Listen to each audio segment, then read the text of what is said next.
बच्चों, आज हम हिंदी 8वां भाग 2 पाठ 5 शहर स्वीकारा है।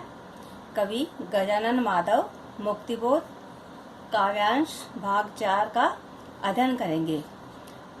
पंक्तियां इस प्रकार है इसकी। सचमुच मुझे दंड दो कि हो जाऊं पाताली अंधेरे की गुआहों में, व्यूरों में, धुएं के बादलों में बिल्कुल मैं लापता की वहां भी तो तुम्हारा ही सहारा है। इसलिए कि जो कुछ भी मेरा है या मेरा जो होता सा लगता है, होता सा संभव है, सभी वह तुम्हारे ही कारण के कार्यों का घेरा है, कार्यों का वैभव है। अब तक तो जिंदगी में जो कुछ था, जो कुछ है, सहर्ष स्वीकारा है। इसलिए कि जो कुछ भी मेरा है वह तुम्हें प्यारा है। शब्दार्थ इस प्रकार है। पाताली अंधेरा, धरती के नीचे पाताल में छाया जाने वाली धुंध या अंधेरा। गुआ गुफा, विवर बिल या सुरंग। लापता गायब, संभव जो हो सकता है, कारण मूल प्रेरणा। घेरा यानी फैलाव, वैभव समृद्धि या शान शौकत। अब व्याख्या करेंगे पंक्तियों की।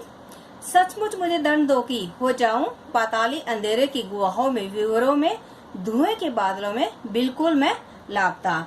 कवि है वो अपने प्रिय को संबोधित करते हुए कहता है कि हे प्रिय, तुम सचमुच मुझे दंड दो।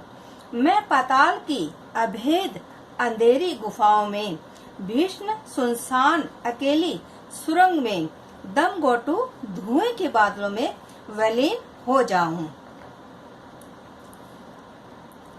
लापता की वहां भी तो तुम्हारा ही सहारा है।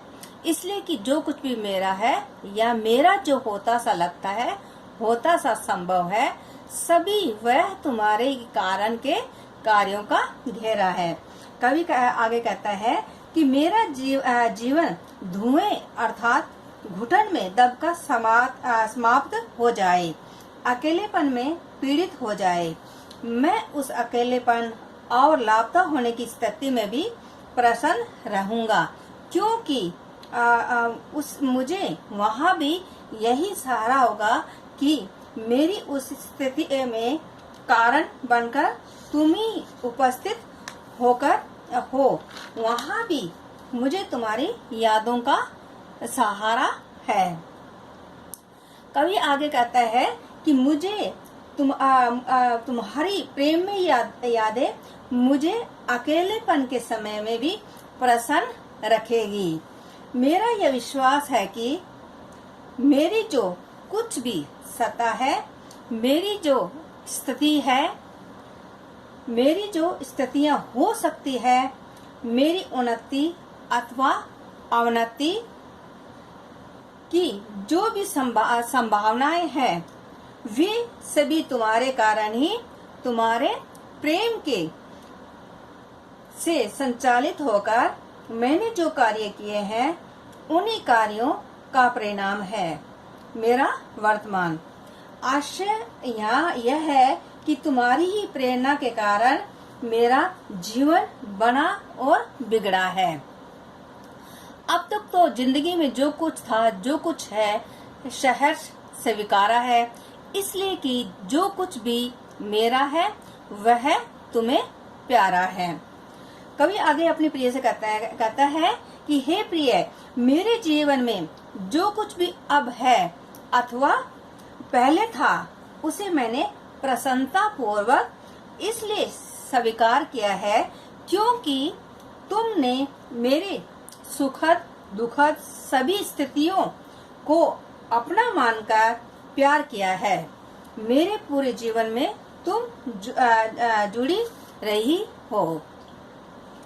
इन पंक्तियों का भाव सौंदर्य इस प्रकार है। कवि अपनी प्रिय को भूल जाना चाहता है, इसलिए वह अंधेरी में गहरी गुफाओं में भी जी सके। यद्यपि उसका प्रिय को भूलना एक दंड होगा, फिर भी वह इस दंड को झेलना चाहता है। उसे विश्वास है कि वह अंधेरे में लड़ता हुआ भी उसी की आत्मीयता से शक्ति पाएगा। उसका सहारा उसे सब जगह मिलता रहेगा।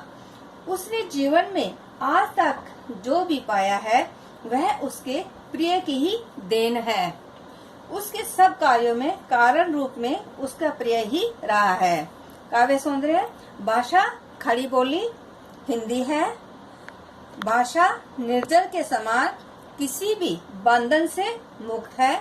कवि का प्रिय अज्ञात है, वह कौन है इसका रहस्य बना हुआ है, परंतु वह अत्यंत प्रेरक है। वह कवि के व्यक्तित्व का निर्माता है। अलंकार अनुप्रास अलंकार का प्रयोग हुआ है। कारण के कार्यों में कै की आवृत्ति है। कार्यों का वैभव तक तो तय की आवृत्ति है। जो कुछ था, जो कुछ है, अनुप्रास अलंकार है। सहर्ष विकारा यहाँ स की आवृत्ति है, इसलिए इसमें अनुप्रास अलंकार है।